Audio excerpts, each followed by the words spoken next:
Okay, but in 1968, there's another revolutionary thinking. In this field, because in evolution, the entire evolution field was dominated by Darwin's theory. So I think everybody, when we start learning evolution, the only name we remember correctly is Darwin. And we know what Darwin's observation, and we learn a lot.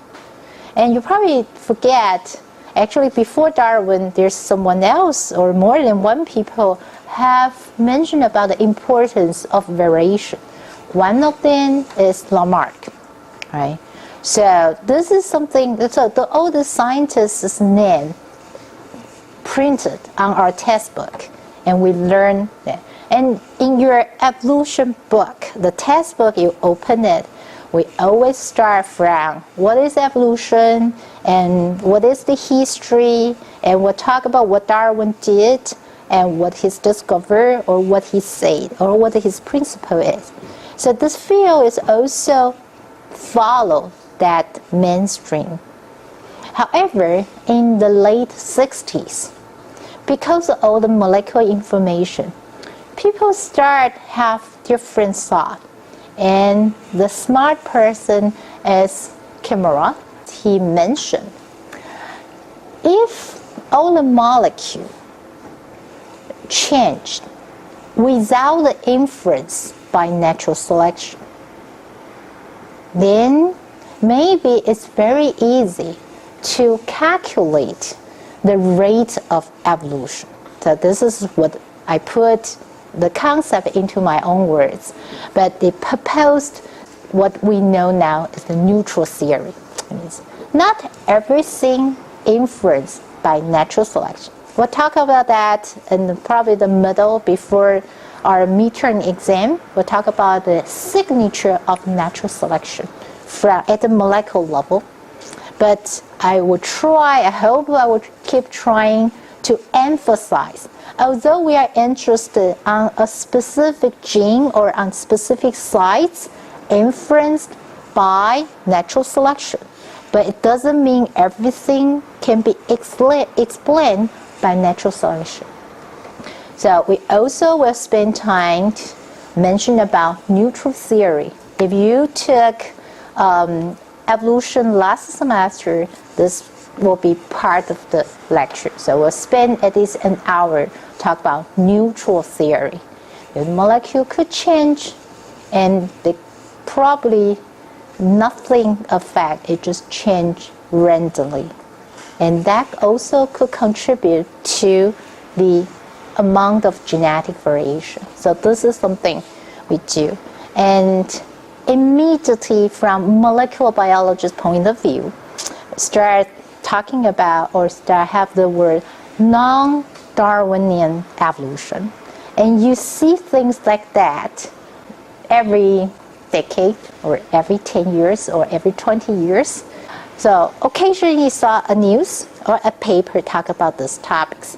But this is very interesting if you have time to read King and Jukes' paper. They are molecular biologists, but they think the same way or think in a very similar way as an evolutionary biologist.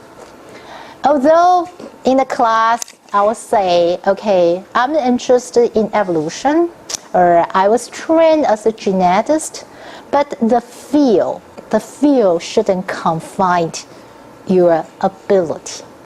So it's like if I'm just saying I was trained as a geneticist, but doesn't mean I'm not interested in other biological phenomena. So don't be confined by your field.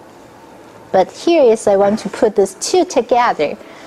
They are thinking about very similar things from two different perspectives, and they reach almost the similar conclusion. So from the title, one is talk about neutral theory because everything will be random. There's nothing else influence the pattern of the change. The other, from a point of view, is like it's probably not as Darwin mentioned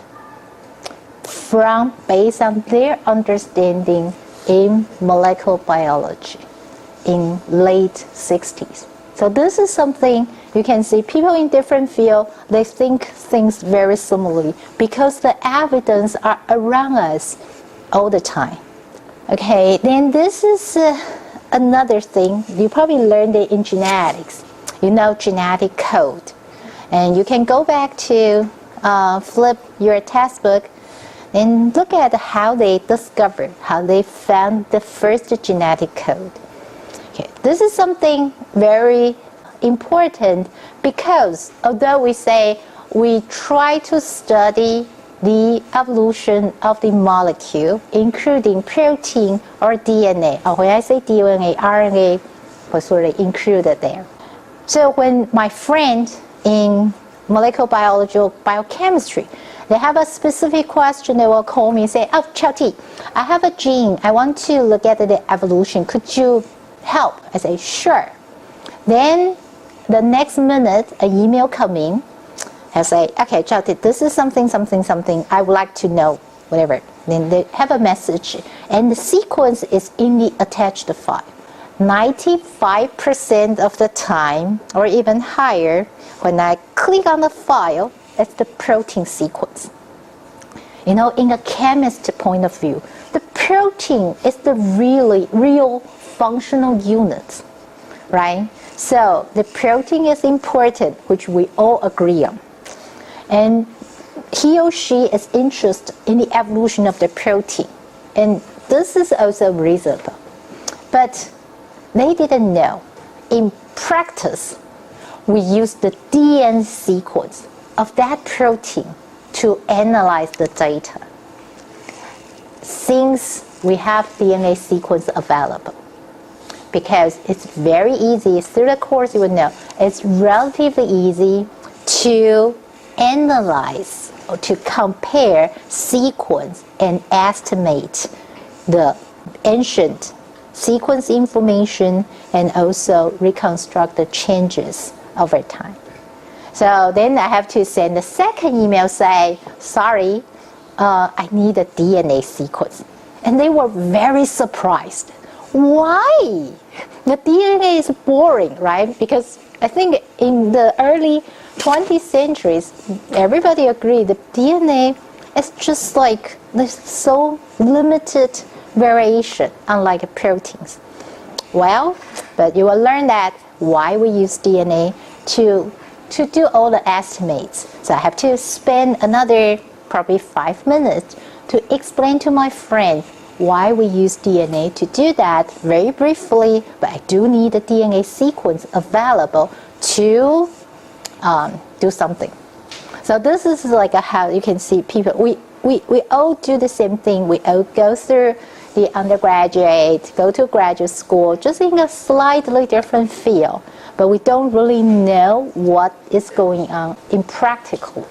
So everybody know I can reconstruct phylogeny, I can help them to study the protein evolution, but specifically everything is coming from the information of the DNA, and we base on the genetic code. So this is also important for us, and this was incorporate all the information into our calculation.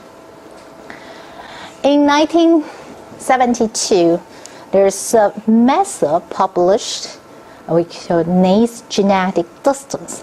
So to put in a very simplified version, we just ask, what's the genetic distance between one organism to another? And that is the estimate from the differences in their sequence. Then we can ask the difference between A and B. We can ask the difference from A and C. We can make the difference from C and B. So by all the numbers, so we simplified or we estimate the numbers based on the sequence. Then we use the number to reconstruct the phylogeny. So this becomes an easier, more accessible method for a wide variety of scientists. That's why I just found a tree. I know I have to make sure I probably need to draw a tree by myself or ask my son to draw a tree for me. But this is just, it doesn't mean much of the tree, but just tell you, once the method is available, then the tree coming one after another, the tree growing bigger and bigger. So there are things push the science forward. It's the data. We just talked about the electrophoresis. It's the method. Now it's next genetic distance. If you go back to look at the history, you know what will be the important thing. And another thing, we just talked about the concept, right? From Darwinism thinking to like the neutral theory. Those are the breakthroughs in the history. I know when undergraduate students get together, especially the first week, the lunchtime for the first week, or when you go back to your dorm, you talk to your friends, say, you know, they are all talking about story. Every class talk about history for the first week. And we already heard that many times.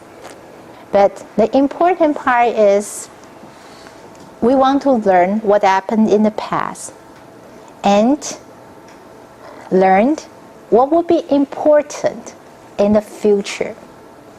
And the most important part is some of you could make a very big scientific contribution in the near future. I can see that. And that will be the good thing. And that's the best part for like education in the university level. You know, you can see things happen and very quickly. And you are the ones who will make things happen. I'm making the things happen too, but you are our next generation and things are on your hand. That's why we want to talk about what happened in the past, and you can think about, I can do that too, or I can do even better. And that is great.